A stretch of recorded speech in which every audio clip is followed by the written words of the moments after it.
IVRI में हुआ दीक्षांत समारोह। भारतीय पशु चिकित्सा अनुसंधान संस्थान IVRI इज्जतनगर में सोमवार को आयोजित 11वें दीक्षांत समारोह में शामिल होने राष्ट्रपति द्रौपदी मुर्मू का बरेली पहुंचने पर त्रिशूल एयरपोर्ट पर राज्यपाल आनंदीबेन एवं CM योगी ने बुके देकर स्वागत किया। स्वामी विवेकानंद सभागार में आयोजित इस प्रतिष्ठित दीक्षांत समारोह में देश भर के पशु चिकित्सा विज्ञान के छात्र 24 पदक और 576 स्नातक डिग्री मेधावी छात्रों को उपाधियां प्रदान की। इस अवसर पर राष्ट्रपति ने छात्रों को संबोधित किया। इस समारोह में कई गणमान्य अतिथियों की उपस्थिति रही। IVRI के निदेशक एवं कुलपति, प्रबंध मंडल और शैक्षणिक परिषद के सदस्यगण इस भव्य आयोजन के मेजबान थे और अतिथियों के स्वागत में जुटे थे। प्रशासन द्वारा कार्यक्रम स्थल व आसपास के क्षेत्रों में सुरक्षा व यातायात के विशेष प्रबंध किए गए। राष्ट्रपति द्रौपदी मुर्मू ने IVRI के दीक्षांत समारोह में दिए अपने संबोधन में पशु विज्ञान, टीकाकरण और प्राकृतिक जीवन से जुड़ी कई अहम बातें कही। उन्होंने कहा कि बीमारी की रोकथाम में टीकाकरण की अहम भूमिका है। इसमें IVRI की भूमिका अत्यंत महत्वपूर्ण है। उन्होंने ये भी कहा कि वह जिस परिवेश से आती है वह प्रकृति के निकट है। पशु और मानव के बीच रिश्ता शुरुआती अस्तित्व से बहुत गहरा है। वहीं उन्होंने गिद्धों के संरक्षण को लेकर उठाए गए कदमों के लिए वैज्ञानिकों की सराहना की और आभार व्यक्त किया। कम हो रहा है, बहुत कम हो रहा है, ये मैं नहीं कहूंगा, लेकिन कृषि विभाग का ये लक्ष्य है, एक देश की खाद्य सुरक्षा सुनिश्चित करना, नंबर 2 किसानों की आय बढ़ाना, नंबर 3 गुणवत्ता युक्त, गुणवत्तापूर्ण पोषण आहार मिले, और चौथा आने वाली पीढ़ियों के लिए भी धरती उपयोगी रहे। उत्पादन बढ़ाना और उत्पादन की लागत घटाना, ये भी हमारा लक्ष्य है। इसलिए निरंतर उन्नत किस्म के बीज रिसर्च करके कैसे बनाए जाएं, उस पे भी काम चल रहा है। और आप देख रहे हैं कि अब पर हेक्टर उत्पादन निरंतर बढ़ रहा है। इस बार भी अगर आप देखेंगे, गेहूं का, चावल का, मक्के का, सोयाबीन का, मूंगफली का रिकॉर्ड उत्पादन हुआ है, ऑल टाइम हाई। और इसलिए उन्नत जो टेक्नोलॉजी है, तकनीकी है, प्रौद्योगिकी है, उसके माध्यम से लगातार उत्पादन बढ़ाने की कोशिश जारी है। ऑर्गेनिक खेती को लेकर, क्योंकि भारत में प्राचीन तरीके ऑर्गेनिक खेती ही होती है, दोबारा से ऑर्गेनिक, उसको प्रोत्साहन के लिए क्या कर रहे हैं? क्योंकि लगातार क्षमता जो है भूमि की कम होती जा रही है। एक ऑर्गेनिक खेती है और एक प्राकृतिक खेती है।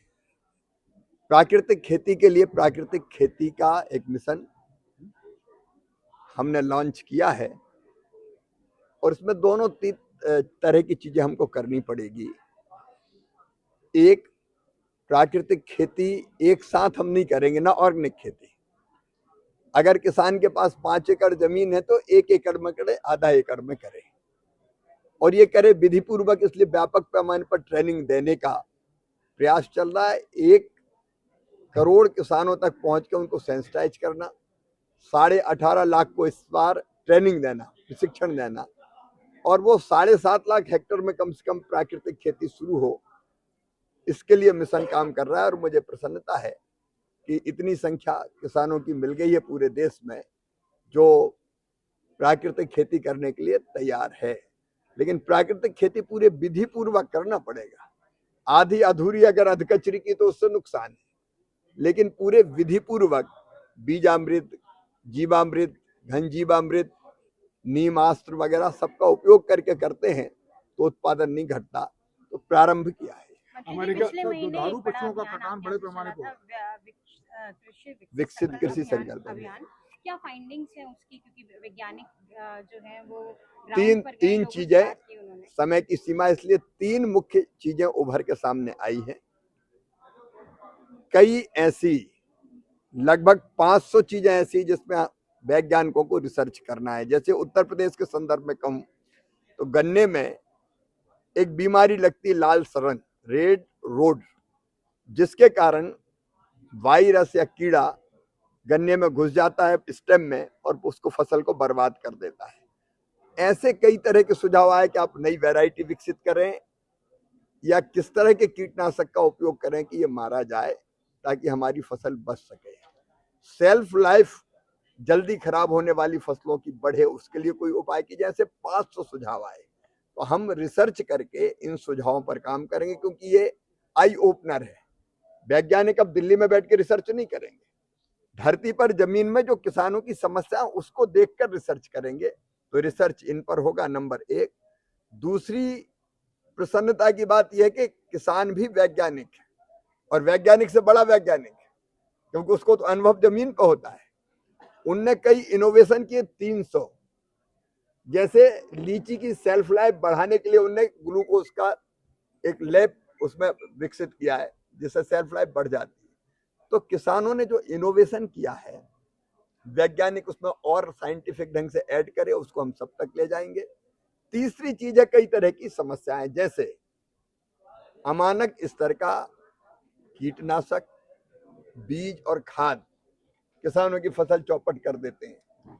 हमने तय किया है कि चाहे वो हमारा पेस्टिसाइड का एक्ट हो या सीड एक्ट हो, उसको संशोधित करके और कड़ा करेंगे, ताकि अगर कोई अमानक स्तर की घटिया चीज अगर बेचने की कोशिश करे या बनाने की कोशिश करे, तो उनके खिलाफ सख्त कार्रवाई की जाए। अब एक आखिरी सवाल कि अमेरिका लगातार दबाव डाल रहा है कि उनके लोग इसमें कृषि जो क्षेत्र है उसमें विदेशी कंपनियों को आना दिया है, इसको किस तरीके से देखते हैं? प्रधानमंत्री हमारे हैं नरेंद्र मोदी जी, किसानों के हितों से कोई समझौता नहीं होगा, वो सर्वथा सुरक्षित रहेंगे। ये भारत सरकार का संकल्प है।